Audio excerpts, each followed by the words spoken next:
Okay, so for today's video, I'm going to be having Megalon from the Showa era of Godzilla against M.U.T.O Prime from the Monsterverse. Now, depending on what you know of Godzilla scaling or how you look at this fight, this is kind of a one-sided stomp, and it 100% is. Only, I know for a fact, some people watching this are going to know who's winning this, and are going to be, they're going to know why, and it's why it's fairly obvious who wins. And other people are going to assume the other person wins for other reasons they're going to assume are obvious. I'm here to basically put out an accurate showing of how unfair this matchup actually is as a fight. So, as for just basic stats, obviously M.U.T.O Prime is massive compared to Megalon, well over 3 times his height. Well, maybe not 3 times, but taller than him. Almost 3 times his height. So, significantly bigger in height-wise, even bigger weight-wise. As for physical strength, M.U.T.O Prime can basically shake tectonic plates, and there are some people out there who claim she can shatter them. According to the writers of the comic book she's in, she could never even break one. So, unlikely she could do that, and even if she could, that's impressive, but it's not world-shattering power right there. As for Megalon's physical strength, you could honestly sort of scale him to the Showa era version of Godzilla, who in Zone Fighter is capable of lifting kaiju around the same weight as legendary Godzilla. So not quite as impressive as shaking a tectonic plate, but the fact he can do that pretty casually implies he may be on her level in physical strength, and that Megalon could be around there, despite being massively littler. However, I will give M.U.T.O Prime an edge in physical strength. As for speed, it isn't even close. M.U.T.O Prime, while running, is around as fast, if not a little bit faster, than a full-power Godzilla pre-evolved, who can run around 600 miles per hour. So M.U.T.O Prime at a higher end's 700. This isn't counting burrowing speed and etc. But Megalon is able to move significantly faster, even if you just look at reaction times. M.U.T.O Prime struggles to react to atomic breath. Not that she can't, she can. Only I would still put her around the level I have Kong at in the Monsterverse, which is just barely faster than light. Megalon is able to pretty casually dodge lasers and other beams that are actually calculated to be faster than lasers, so gravity beam level stuff. So Megalon's definitely faster in reaction time. In movement speed, Megalon, while flying or even burrowing, they're pretty even, but while flying, Megalon's massively outspeeding M.U.T.O Prime in every category. And even while walking, he is likely a little faster just due to his on-screen showings of speed when he's actually trying to move really fast. He's way faster than Showa Godzilla, who's already stupidly fast for a Godzilla. As for intelligence, I'm going to have to give it to M.U.T.O Prime. My reasoning, Megalon's kind of a dumbass. That's part of his character. He's not very bright. That's why he has Gigan with him 95% of the time to basically be the brains of the operation. Well, Megalon's just kind of there to hit people with drills really hard and shoot basically a gravity beam from his horn. M.U.T.O Prime, on the other hand, is smart enough to strategically take down members of Godzilla's species and is extremely old. So she has quite a bit of experience doing what she does best, and that is killing other kaiju. But when it comes to abilities, this is when it gets a little unfair. M.U.T.O Prime is definitely not lacking in abilities. She can basically cause shockwaves with her punches. She's extremely strong, obviously. Her sonic scream can shatter Godzilla's plates, which Monsterverse Godzilla's durability is higher than his actual AP and DC. So, at best, you can get her to planetary off just feats with the sonic scream. And, well, not at best, at worst. At best, you can get her to galaxy level if you want to take statements into account, which I'm going to do here, and you'll see why in a second.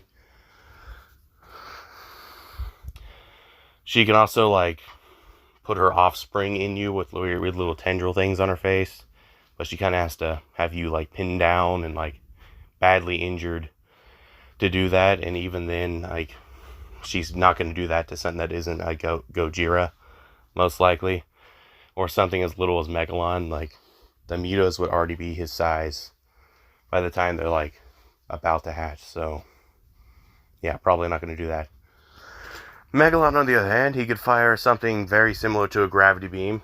It actually uses the same footage gravity beam is shown having in earlier Godzilla movies as destruction footage. You can actually scale this to the early gravity beam, which would scale directly to Ghidorah, who right off the bat upscales planet-busting nukes from Zone Fighter, and is already stated to have subatomically surface-wiped Venus with his gravity beams, meaning that his gravity beam is on par with like Monsterverse Godzilla's Atomic Breath with a low end. This is without adding 4D stuff from Zone Fighter, which would easily put Megalon as a whole in the universal categories and the higher dimensional category, which is overkill to say the least. So right off the bat, Megalon has a equal, if not better, ranged weapon. His drills are definitely overpowered as hell. You can scale them to above Gigan's hand, like sickle hands, honestly. Gigan's sickles semi-scale to his saw, which can actually cut Showa Godzilla. Showa Godzilla is extremely durable, taking hits from gravity beams without even bleeding. So you can honestly say that Megalon's actual physical damage is better than his beam damage, which is very consistent with the Showa era. As the same thing can be said for Godzilla, going off his fight against Mechagodzilla, and you can also say the same thing even about lesser kaijus having attacks stronger than ranged attacks. As we see Gorosaurus' kick do more damage than most of the beams against King Ghidorah and destroy all monsters. This is Gorosaurus, who's weaker than most of the kaiju shooting the beams. So, in overall, just strength levels, I remember I said that M.U.T.O Prime should have an edge in physical strength and striking power, however. Megalon is definitely taking it, and it's not close. Now, when we go to other abilities, Megalon also has a napalm breath, which would probably still hurt M.U.T.O Prime if he gets her in, like, the eye. And he does technically have, like, possibly some super gravity stuff, but we never see it. Same with Showa Ghidorah. It's implied he has it, but we never really see it in action. In fact, the only kaijus we know for a fact have it, and we've seen it for action, and we've seen it sort of in action, well, in action for one, kind of in action for another, is Space Godzilla and Void Ghidorah, so two from a completely different era. So taking that into account, Megalon's definitely better in combat for like actual damage. Now when you look at the scaling for the two, it's when the things just become totally one-sided. As I've already explained, M.U.T.O Prime at the biggest highball you can give her is the galaxy level. This is due to the Hollow Earth portals and other shit. The highest I was able to wank her without literally laughing at my own scaling was assuming that each Titan's durability is galaxy level casually, which is obviously not true from what we see, but I was assuming that because, you know, a lot of Monsterverse fanboys tend to say this because of the Hollow Earth portals. I was going off everything that's ever damaged a kaiju, scaling it up from there, and just continuously going up. The highest you could ever wank a Monsterverse character, this includes M.U.T.O Prime, is like very low universal, which I don't recommend ever using that scaling for M.U.T.O Prime. She's more likely planetary to star level. Maybe solar system if you want to go a little wild. Definitely not anywhere near galaxy. Unless you legitimately believe every single statement that Legendary's ever made on it. However, Megalon should scale directly to Zone Fighter somewhat due to Ghidorah. As Ghidorah scales to an even stronger Zone Fighter, but even low-end Zone Fighter basically is universal. He basically nuked a 4D realm and a 4D kaiju. That's a universal thing right there. Megalon should scale directly to that as a low-end. Now, you could argue this is inconsistent. It really isn't. There are multiple statements in both guides and other things that imply that the kaiju in both the Showa, Heisei, and Millennium eras can all control their energy output, and that their AP and destructive capacity are completely different. which is every character. Just watch Dragon Ball or read a DC comic. You'll see Superman punching people on Earth. Realistically, every single one of his punches should be destroying the universe. And you'll see Goku Kamehamehaing people directly into the Earth, despite his Ki Blast should technically be able to just nuke an entire universe.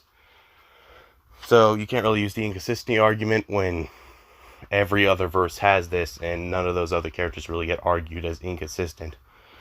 Unless, you know, it's a Goku versus Saitama debate. Which is really dumb, by the way.